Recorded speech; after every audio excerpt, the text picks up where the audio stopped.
ನಮಸ್ಕಾರ ವೀಕ್ಷಕರೇ, ಪಿಡಿ ನ್ಯೂಸ್ಗೆ ಸ್ವಾಗತ. ನಾನು ಪವನ್ ದೇಶಪಾಂಡೆ. ರಾಮದುರ್ಗದ ಅಗ್ನಿಶಾಮಕ ಇಲಾಖೆಗೆ 6,000 ಲೀಟರ್ ಸಾಮರ್ಥ್ಯವಿರುವಂತಹ ವಾಹನದ ಲೋಕಾರ್ಪಣೆಯನ್ನ ಇಂದು ಶಾಸಕರಾದಂತಹ ಅಶೋಕ್ ಪಟ್ಟಣ್ ಅವರು ನೆರವೇರಿಸಿದರು.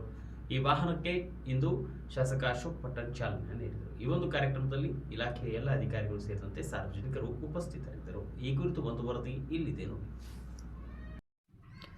ಅಗ್ನಿಶಾಮಕ ಇಲಾಖೆಯ ನೂತನ ವಾಹನಕ್ಕೆ ಚಾಲನೆಯನ್ನು ನೀಡಲಾಯಿತು. ರಾಮದುರ್ಗದ ಅಗ್ನಿಶಾಮಕ ಇಲಾಖೆಯ ನೂತನ ವಾಹನಕ್ಕೆ ಶಾಸಕ ಅಶೋಕ್ ಪಟ್ಟಣ್ ಚಾಲನೆಯನ್ನು ನೀಡಿದರು. ಅಗ್ನಿಶಾಮಕ ಇಲಾಖೆಗೆ ವಾಹನದ ಅವಶ್ಯಕತೆ ತುಂಬ ಇತ್ತು. ಸಾಕಷ್ಟು ಅಗ್ನಿ ಅವಘಡದ ಸಂದರ್ಭದಲ್ಲಿ ನಮಗೆ ತುಂಬ ತೊಂದರೆ ಆಗ್ತಾ ಇತ್ತು. ಈ ನಿಟ್ಟಿನಲ್ಲಿ ಈ ವಿಷಯವನ್ನು ರಾಮದುರ್ಗದ ಶಾಸಕರ ಗಮನಕ್ಕೆ ತಂದಿದ್ದೆವು. ಕೆಲವೇ ದಿನಗಳಲ್ಲಿ ನಮಗೆ ವಾಹನದ ವ್ಯವಸ್ಥೆಯನ್ನು ಮಾಡಿದರು ಎಂದು ಅಗ್ನಿಶಾಮಕ ಇಲಾಖೆಯ ಅಧಿಕಾರಿ ಎಂಎಂ ಗೌಡಿ ತಿಳಿಸಿದರು. ಇನ್ನು ಹೊಸದಾಗಿ ಬಂದ ವಾಹನ 6,000 ಲೀಟರ್ ಸಾಮರ್ಥ್ಯವನ್ನು ಹೊಂದಿದ್ದು, ಈ ವಾಹನವನ್ನು ಒದಗಿಸಿದ ಶಾಸಕರಿಗೆ ಅಭಿನಂದನೆಯನ್ನು ಸಲ್ಲಿಸಿದರು.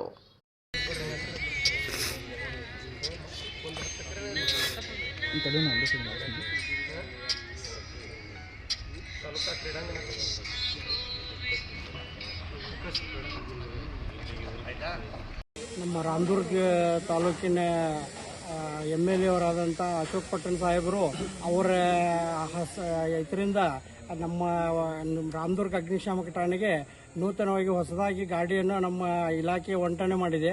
ಅದೇ ಪ್ರಕಾರ ಇವತ್ತು ನಿನ್ನೆ ಗಾಡಿ ಬಂತು. ಇವತ್ತು ಅದನ್ನು ಇನಾಗ್ರೇಷನ್ ಮಾಡೋಕ್ಕೆ ಸಾಹೇಬರು ಬಂದು ಇನಾಗ್ರೇಷನ್ ಮಾಡಿ ಇಲ್ಲಿ ಫಂಕ್ಷನ್ ಮುಗಿಸ್ಕೊಂಡು ಈಗ ಹೋದರು.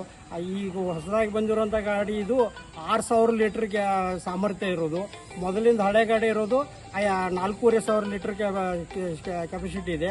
ಅದಕ್ಕೆ ಇದೊಂದು ಅವರಿಂದ ನಮ್ಮ ಇದಕ್ಕೆ ಬಂದಿದ್ದಕ್ಕೆ ಅವರಿಗೆ ನಾವು ತುಂಬ ಧನ್ಯವಾದ